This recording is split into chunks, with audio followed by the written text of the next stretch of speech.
Before we begin, if you believe in stories that prove the world wrong, hit that like button and subscribe to this channel. Trust me, you'll want to be here for what's coming.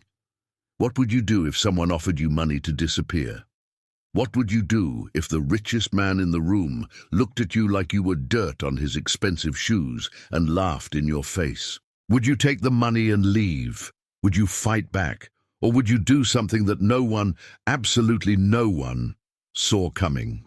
Tonight's story is about Marcus, a 12-year-old boy who had never seen a $100 bill in his life, who wore clothes from donation bins, who learned to make himself invisible because invisible meant safe. It's about Richard Ashford, a billionaire who built his empire on the broken dreams of others, who measured human worth in dollar signs, and who was about to learn that some things money cannot buy. And it's about a piano, a 9-foot Steinway grand worth more than most people's houses, that would become the stage for a confrontation between poverty and privilege, between arrogance and talent, between everything the world assumes and everything it gets wrong. But I warn you, this story has moments that will make you hold your breath. What happens in Chapter 5 will leave you speechless, and the ending will stay with you long after this video is over. Stay with me until the end. Let's begin. The Ashford mansion stood like a monument to excess on the Upper East Side of Manhattan. 42 rooms, 17 bathrooms, a private art collection worth more than some countries' GDP, gardens designed by the same architect who had worked on royal palaces in Europe. Every detail, every corner, every blade of grass screamed one message: whoever lives here is better than you. On this particular Saturday evening in December, the mansion was hosting its annual charity gala. An evening of hope, they called it, though the only hope most attendees had was to be seen by the right people, photographed by the right magazines, mentioned in the right social columns.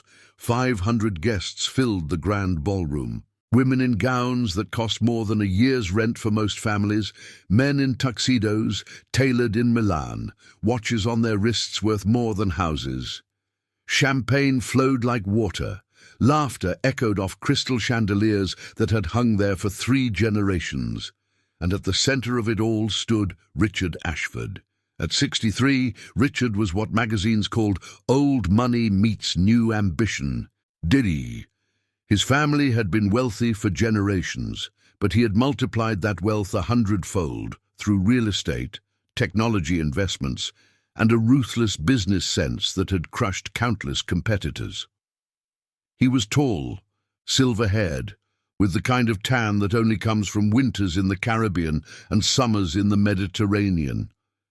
His smile was perfect, literally, having cost $200,000 in dental work, and he deployed it strategically, like a weapon. Tonight, he was in his element, surrounded by admirers, holding court near the grand piano that dominated one corner of the ballroom. The piano was his pride, a 1927 Steinway Model D that had once belonged to a famous composer. He had paid $4 million for it at auction, not because he could play, but because owning it meant no one else could. The charity will raise at least $3 million tonight, he was telling a circle of sycophants. Of course, I've already pledged $500,000 myself. One must give back after all. The crowd murmured appreciatively. No one mentioned that $500,000 was less than what Richard spent on wine each year. No one mentioned that the charity was a foundation he controlled, with most of the money going to administrative costs and tax benefits. No one mentioned anything that might displease the host. That was the rule at Ashford events. Keep Richard happy, and the invitations would keep coming. Meanwhile, 3 blocks away, a very different scene was unfolding. Marcus Johnson was running, not for exercise, not for fun. He was running because he had learned that running was often the difference between eating and going hungry, between safety and danger, between surviving another day and becoming another statistic. At 12 years old, Marcus had already lived more lives than most adults. born to a mother who had died when he was 4. An overdose, they said. Though Marcus preferred to remember her singing to him, her voice soft and warm like sunlight, raised by a grandmother who had done her best until her heart gave out when he was 9. Then the foster system, a carousel of temporary homes, temporary families, temporary hopes that always ended the same way. Currently, he was living with the Hendersons, his 7th placement in 3 years. They weren't cruel, exactly. They just weren't. Anything. They provided a bed, food, the minimum required by law. In return, Marcus provided silence, invisibility, no trouble. It was an arrangement, not a family. Tonight, Marcus was running because he had made a mistake. He had been exploring the neighborhood, something he did whenever he moved to a new place, mapping escape routes, finding hiding spots, learning the terrain like a soldier in enemy territory. He had wandered too far, gotten turned around, and now he was lost in a part of Manhattan he had never seen before. The buildings here were different, cleaner, taller. The people on the streets wore clothes that looked new, walked with a confidence that came from never having to worry about where their next meal would come from. Marcus felt exposed, obvious. His worn sneakers, his jacket with the broken zipper, his jeans that were 2 inches too short. Everything about him screamed that he didn't belong. He needed to find somewhere to hide, somewhere to figure out how to get back to the Hendersons' apartment before they noticed he was gone, before they decided he was too much trouble and sent him back into the system. That's when he saw the door. It was a service entrance on the side of a massive building, a mansion really, bigger than any house Marcus had ever seen. The door was slightly ajar, propped open by a brick, probably left by a caterer or a delivery person who planned to return. Marcus hesitated. Every instinct told him to keep moving, to find a subway station, to get back to familiar territory. But it was cold. So cold. His jacket wasn't enough, and his fingers were going numb. Just a few minutes inside, he told himself, just long enough to warm up. Then he would leave. He slipped through the door. The hallway beyond was warm and bright, filled with the sounds of distant music and conversation. Marcus followed the sounds, his curiosity overriding his caution. He had never been inside a place like this, had never imagined places like this existed outside of movies. He turned a corner and found himself at the edge of the grand ballroom, 500 people in their finest clothes. Crystal chandeliers casting rainbow light across the room, a string quartet playing in one corner, waiters gliding through the crowd with silver trays of food that looked like art, and in the center of it all, a piano. Marcus had never seen a piano like this. It was massive, black and gleaming, its surface reflecting the light like still water. It drew his eye like a magnet, pulling at something deep inside him that he couldn't name. He took a step forward, then another. He didn't notice the conversation stopping, didn't notice the heads turning, didn't notice the security guard speaking urgently into his earpiece. All he saw was the piano. What the hell is this? The voice cut through Marcus's trance like a knife. He turned to find himself face to face with Richard Ashford.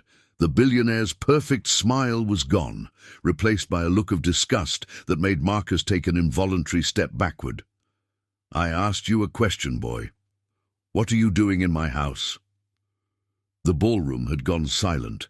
500 pairs of eyes fixed on the confrontation unfolding near the piano. Conversations died mid-sentence. Champagne glasses paused halfway to lips. Even the string quartet had stopped playing, their bows hovering uncertainly over their instruments. Marcus stood frozen, his heart pounding so hard he could feel it in his throat. He had been in dangerous situations before. Foster homes with angry adults, streets with territorial kids, schools where being the new kid meant being a target. He knew how to read threats, how to calculate escape routes, how to make himself small and unthreatening. But this was different. This man, with his silver hair and his perfect suit and his eyes like chips of ice, radiated a kind of power that Marcus had never encountered, the power of someone who had never been told no, the power of someone who could destroy lives with a phone call. I'm sorry, Marcus managed, his voice barely above a whisper. I was cold. The door was open. I just wanted to warm up for a minute. I'll leave. He turned to go, but Richard's voice stopped him. Wait! Marcus turned back, hope flickering briefly in his chest.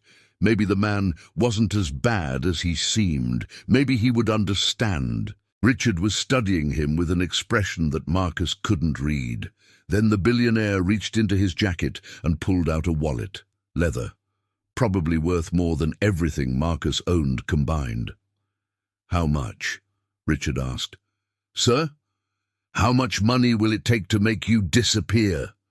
Richard pulled out a handful of bills. Hundreds, Marcus realized with shock. More money than he had ever seen in one place. 200, 500. Name your price, boy. Everyone has a price.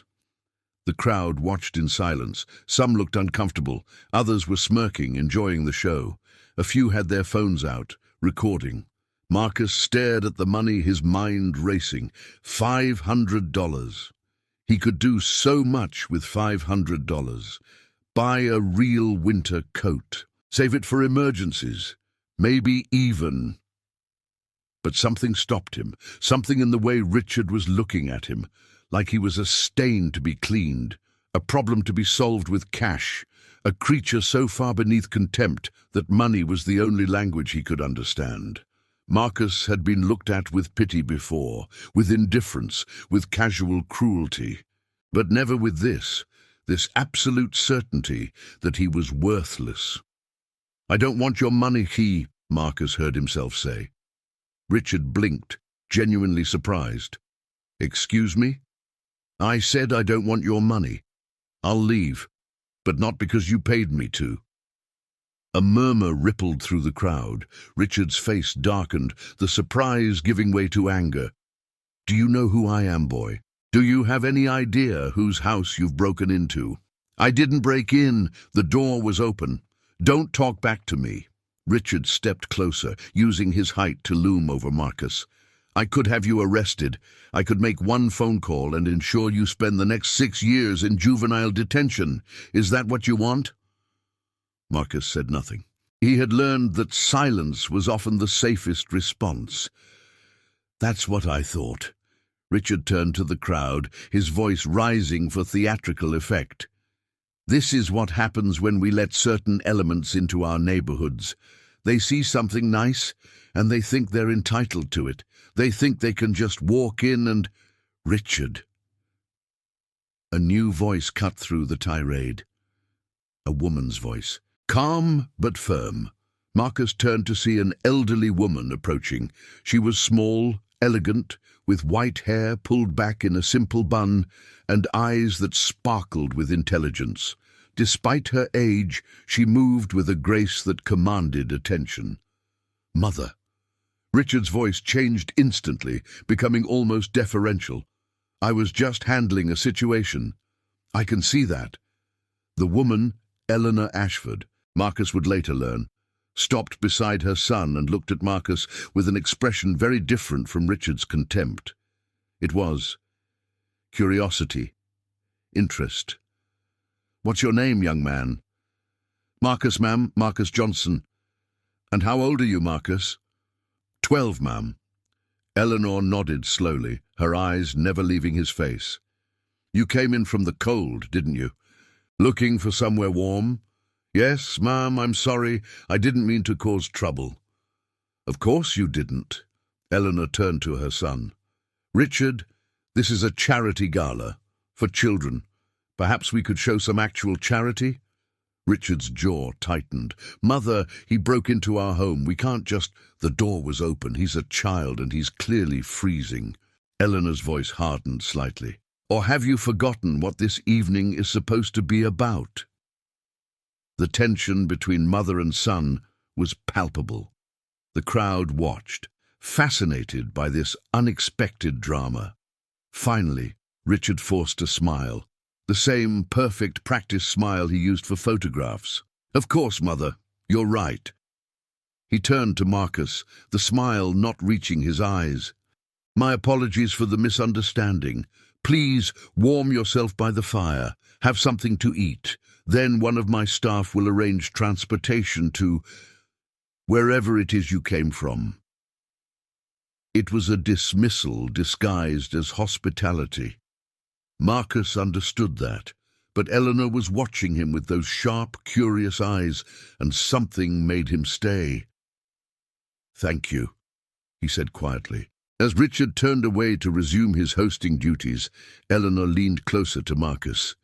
"Do you play?" she asked softly, nodding toward the piano. Marcus looked at the magnificent instrument, feeling that strange pull again. I don't know," he admitted. "I've never had the chance to try." Eleanor smiled, a real smile, warm and genuine. "Well," she said, "perhaps tonight is your chance." "Before we continue, I want to hear from you. What do you think of Marcus so far? What do you think will happen when he approaches that piano? Drop your thoughts in the comments. I read every single one." The party resumed its rhythm, but something had shifted.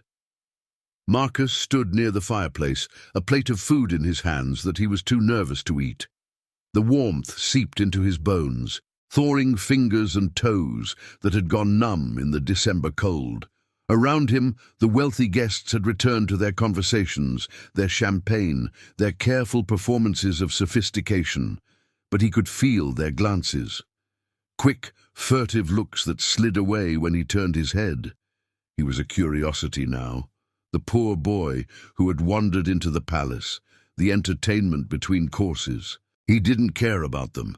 His attention kept drifting to the piano. It sat there like a sleeping giant, black and gleaming under the chandelier light. No one was playing it. No one even approached it. It was a display piece, Marcus realized. A trophy. Something to be admired from a distance, not touched. But oh, how he wanted to touch it. The feeling confused him. He had never played piano, had never had lessons, never had access to an instrument, never had anyone to teach him. The closest he had come was a broken keyboard he had found in a dumpster when he was 8, missing half its keys, its speaker crackling with static.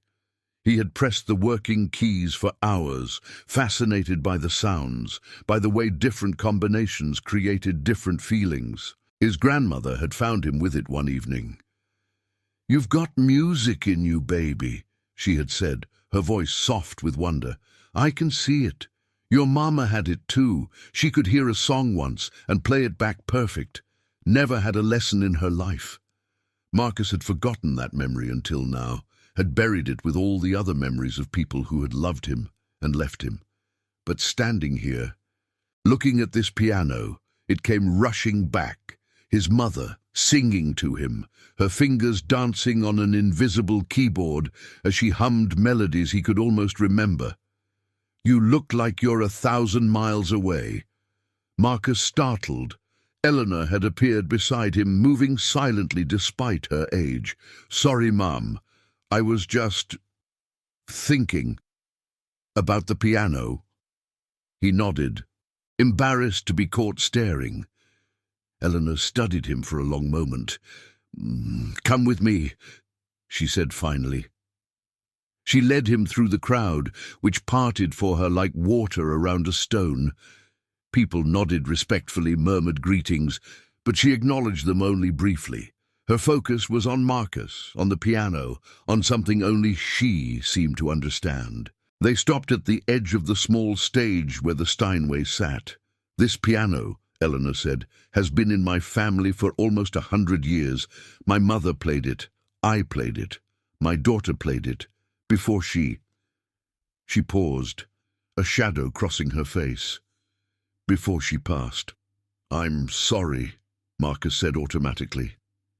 "It was a long time ago." Eleanor's voice was steady, but Marcus could hear the old grief beneath it. "Richard never learned, never wanted to. He sees it as an investment, not an instrument.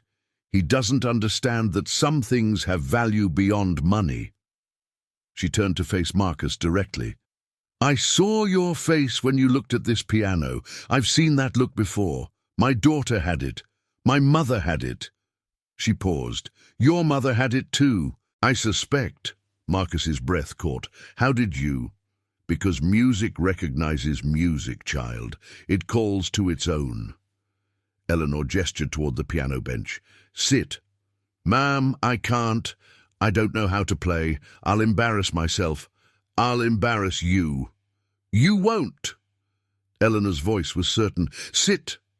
Close your eyes. And just listen to what the keys want to tell you. Marcus looked at the piano, then at Eleanor, then at the crowd of wealthy strangers who had already judged him and found him wanting. What did he have to lose? He sat down. The bench was smooth, cool leather. The keys stretched before him, white and black, an alphabet he had never learned to read. He placed his fingers on them, feeling the slight resistance, the potential energy waiting to be released. He closed his eyes, and something happened. It started as a single note, then another, then a chord that seemed to come from somewhere outside himself, flowing through his fingers without conscious thought. The melody built slowly, tentatively at first, then with growing confidence. He wasn't thinking, wasn't trying. He was just channeling, letting something that had always been inside him finally find its way out. The music filled the ballroom. It wasn't a song anyone recognized. It wasn't classical or jazz or pop. It was something else entirely, something raw and beautiful and achingly sad. It spoke of cold nights and empty stomachs, of mothers lost too soon and grandmothers who tried their best, of foster homes and loneliness and the desperate hope that somewhere, somehow, things would get better. It spoke of Marcus. The conversation stopped. The champagne glasses lowered. 500 people stood in absolute silence, transfixed by the music pouring from the fingers of a 12-year-old boy in worn-out clothes. Eleanor stood beside the piano, tears streaming down her face.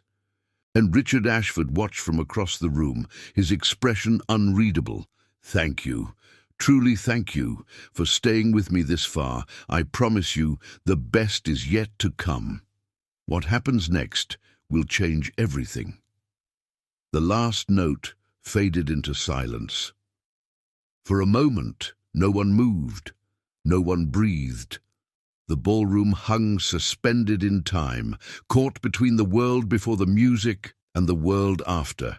Then Eleanor began to clap. It started slow, almost hesitant. Then others joined, then more. Within seconds, the entire ballroom was applauding. Not the polite, restrained applause of high society, but something genuine, something moved. Marcus opened his eyes, disoriented. He looked at his hands as if seeing them for the first time. Had that really come from him? Had he really just... Extraordinary, Eleanor whispered, her voice thick with emotion. Absolutely extraordinary. People were approaching now.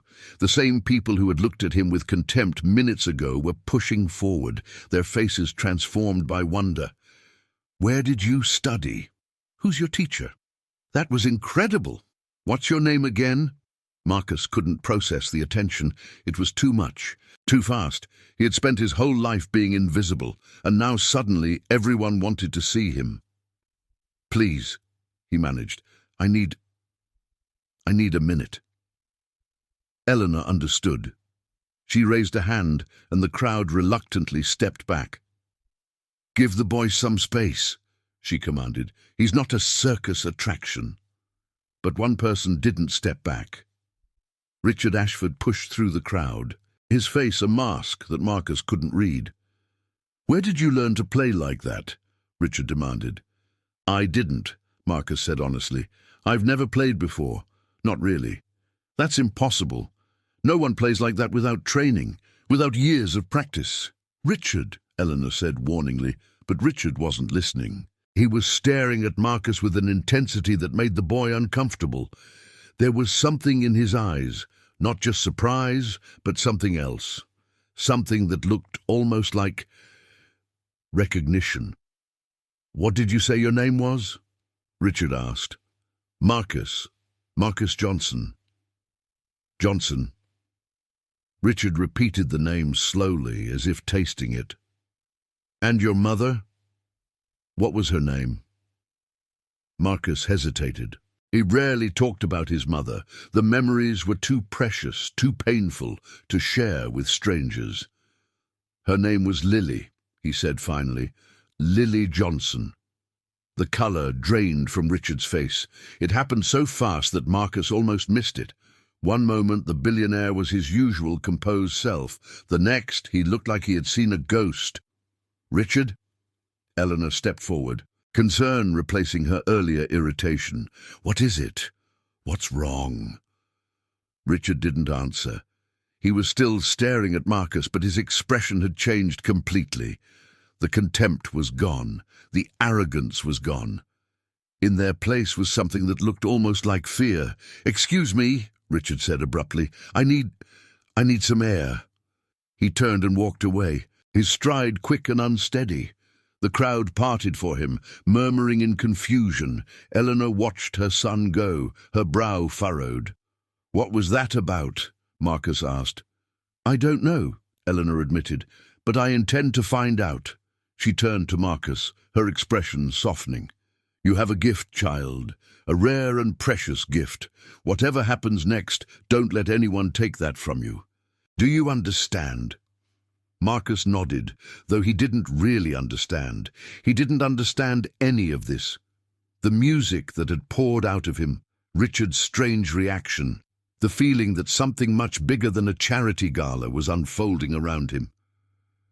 "I should go," he said. "The people I live with, they'll be worried." "Of course." Eleanor reached into her clutch and pulled out a card. "This is my personal number. I want you to call me tomorrow. Can you do that?" Marcus took the card, staring at it in disbelief. A billionaire's mother was giving him her phone number, asking him to call her. "Yes, ma'am, I can do that." "Good." Eleanor squeezed his hand gently. "Now go, but remember what I said. Your gift is yours. No one can take it unless you let them." Marcus made his way through the crowd, which parted for him now with respect instead of disdain. He found the service entrance he had come through and slipped back out into the cold December night. But as he walked away from the Ashford mansion, he couldn't shake the feeling that his life had just changed forever. And somewhere inside, in a private study lined with books and secrets, Richard Ashford was making a phone call. "I need you to find everything you can about a woman named Lily Johnson," he said, his voice tight. "She would have been in her early 20s about 13 years ago, and I need it tonight." 3 days passed. Marcus returned to his routine: school, silence, survival. But everything felt different now. The music that had poured out of him at the Ashford mansion played on repeat in his mind, a constant melody that he couldn't silence. He had called Eleanor the next day, as promised.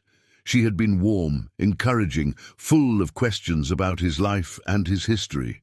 She had offered to arrange piano lessons to help him develop his gift. Marcus had said he would think about it. He was still thinking about it when the black car appeared. It was waiting outside his school on Wednesday afternoon, a sleek Mercedes with tinted windows that screamed money and power. As Marcus approached, the back door opened. Richard Ashford stepped out. He looked different than he had at the gala, older somehow, tired. The arrogance that had seemed so natural was gone, replaced by something that looked almost like nervousness. "Marcus, we need to talk." Marcus's instinct screamed at him to run, but curiosity held him in place. "About what?" "About your mother. About who you are." They drove in silence to a coffee shop in a quiet neighborhood. Not the kind of place Marcus would have expected a billionaire to frequent. Richard ordered 2 hot chocolates and led Marcus to a booth in the back corner. "What I'm about to tell you," Richard began. "I've never told anyone. Not my mother, not my ex-wives. No one." Marcus waited. Richard took a deep breath. 25 years ago, I was a different person. I was young, ambitious, just starting to build my fortune. I thought I knew everything. I thought I could have everything." He paused, staring into his cup. "I met a woman. Her name was Lily. She was extraordinary. Beautiful, yes, but more than that. She had this light in her, this joy. And she could play piano like no one I had ever heard, self-taught, just like you. Music just flowed out of her." Marcus felt his heart begin to race. "We fell in love. Or at least, I thought we did. But I was already engaged to someone else, a woman from a wealthy family, a strategic marriage that would help my business. When Lily told me she was pregnant, Richard's voice broke. "I gave her money, told her to take care of it, told her that what we had was fun, but it wasn't real, that she needed to be realistic about her situation, about our different worlds." Marcus couldn't breathe. She refused the money, refused to end the pregnancy. She said she would raise the child alone, that she didn't need anything from me. The last thing she said to me was that someday I would regret choosing money over love. Richard finally looked up, meeting Marcus's eyes. "She was right. I've regretted it every day since. And when I heard you play, when I heard that same gift that Lily had, when you told me her name." He reached across the table, his hand trembling. "Marcus, I'm your father." The words hung in the air between them. Marcus sat frozen, his mind refusing to process what he had just heard. This man, this arrogant, cruel billionaire who had offered him money to disappear, was his father? "No," Marcus heard himself say. "No, that's not. That can't be. I have proof." Richard pulled out a folder, sliding it across the table. "DNA tests, birth records, everything. I had my people verify it all. There's no doubt." Marcus didn't touch the folder. He couldn't. "You abandoned her," he said, his voice shaking. "You abandoned us. She died alone. She died poor. She died because she didn't have the money for proper treatment, for proper care. And you were living in a mansion. You had everything, and you let her die. I didn't know she was sick. I didn't know she had died. I didn't know about you until 3 days ago. Because you didn't want to know." Marcus was shouting now, tears streaming down his face. "Because you threw money at her and walked away. Because she wasn't good enough for your perfect life." Richard flinched as if struck. "You're right," he said quietly. "Everything you're saying is right. I was a coward. I was selfish. I made the worst decision of my life, and I've been paying for it ever since." "Paying for it?" Marcus laughed bitterly. "You've been paying for it in your 42-room mansion with your $4 million piano, while I've been bouncing from foster home to foster home, wondering why no one wanted me. I know I can never make up for what I did, but I want to try. I want to—" "You want to what? Buy me? Like you tried to buy me at the party?"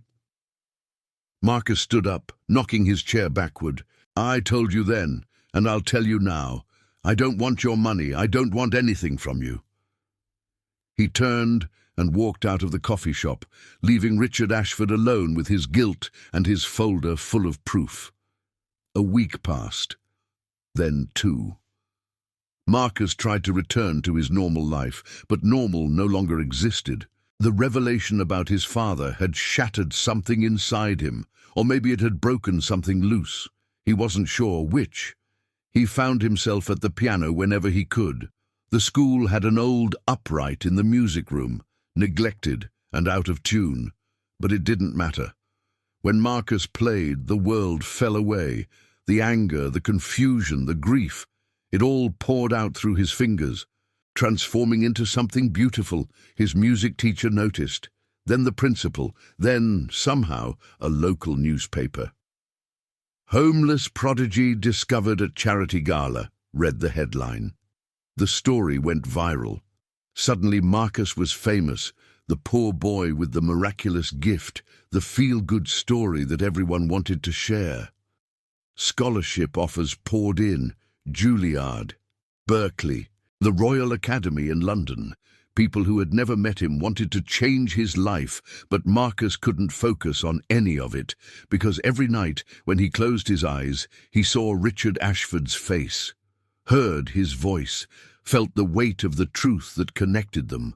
Eleanor called regularly. She had learned the truth from Richard, had confronted him, demanded answers, raged at him for his decades of deception.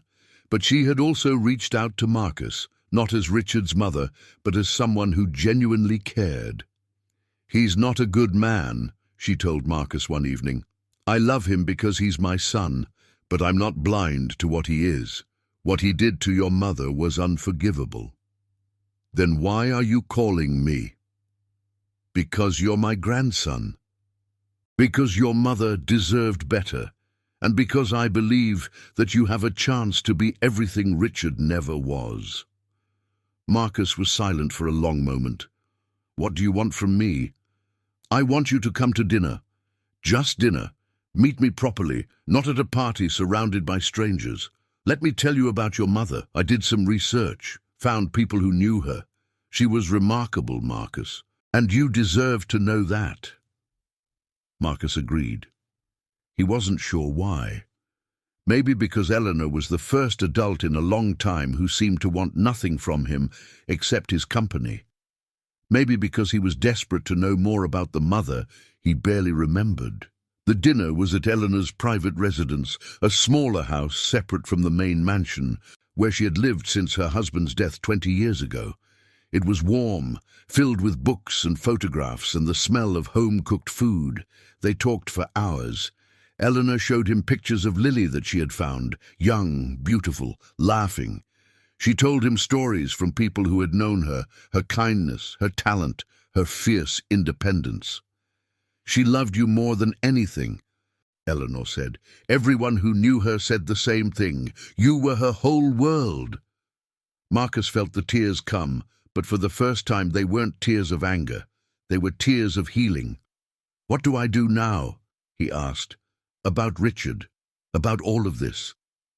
Eleanor took his hand. "That's not for me to decide, but I'll tell you what I believe.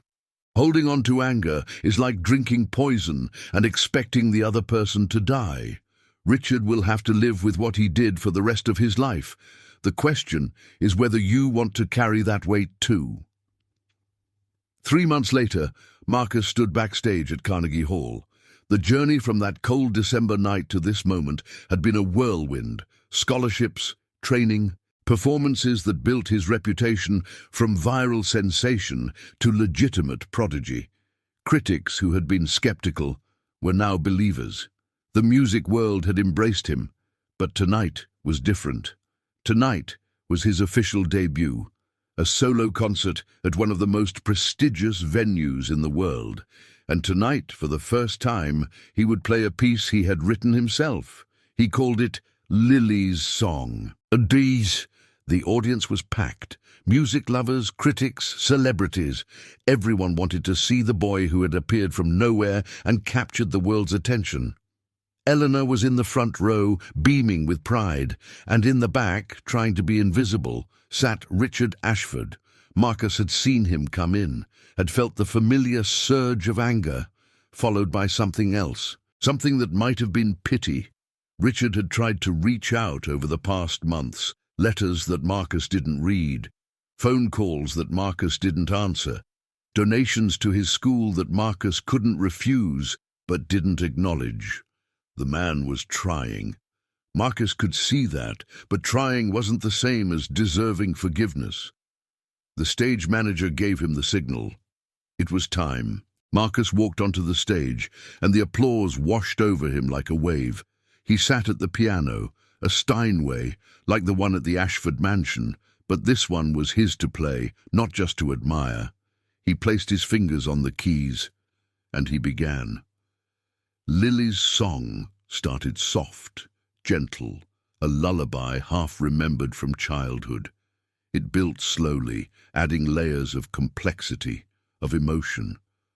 It told the story of a mother's love, of loss too soon, of a child left behind to find his own way.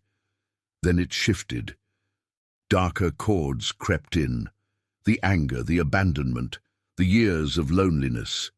The music raged and stormed, expressing everything Marcus had never been able to put into words. But it didn't end there. Slowly, gradually, the storm subsided. New melodies emerged, tentative at first, then stronger. Hope, healing, the possibility of moving forward without forgetting the past. The final movement was unlike anything Marcus had ever played. It was a conversation between two voices, one asking for forgiveness, one learning to grant it.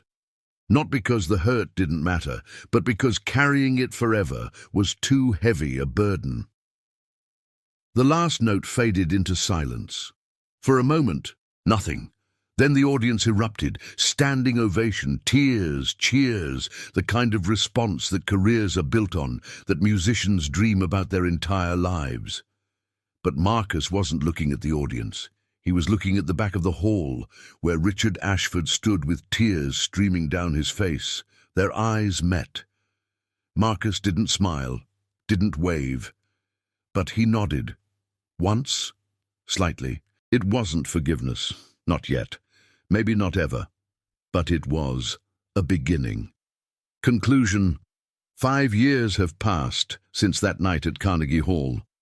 Marcus Johnson is now 17, one of the most celebrated young pianists in the world. He has performed on every major stage, won awards that musicians twice his age envy, and used his platform to advocate for children in foster care. He founded the Lily Johnson Foundation, which provides music education to underprivileged children. Every year, hundreds of kids who might never have touched an instrument discover their own gifts, their own voices, their own ways of turning pain into beauty. Eleanor Ashford passed away 2 years ago peacefully, in her sleep. She left Marcus her personal piano, not the $4 million Steinway, but a modest upright that had belonged to her mother. It sits in Marcus's apartment now, and he plays it every day. Richard Ashford is still alive, still wealthy, still running his empire, but something changed in him after that concert. He stepped back from the spotlight, started giving away more than he kept, began trying to be the man he should have been all along. He and Marcus are not close. They may never be. Some wounds are too deep to fully heal, some betrayals too profound to completely forgive. But they talk now, occasionally, carefully. Two people connected by blood and music and a woman they both loved in their own ways. Marcus doesn't hate him anymore. Hate takes too much energy, too much space in the heart, and Marcus needs that space for other things, for music, for the children he helps, for the life he's building. Sometimes late at night, Marcus sits at Eleanor's old piano and plays, not for an audience, not for critics, not for anyone but himself. He plays the songs his mother sang to him, the melodies that live in his bones, the music that saved him when nothing else could. And sometimes, if he listens closely, he can almost hear her singing along. What would you do if someone offered you money to disappear? Marcus Johnson answered that question on a cold December night, in a ballroom full of people who thought they knew what he was worth. He showed them they were wrong. He showed them that worth isn't measured in dollars or diplomas or designer clothes. It's measured in what you do when the world tells you you're nothing. It's measured in the courage to sit down at a piano you've never played and trust that the music will come.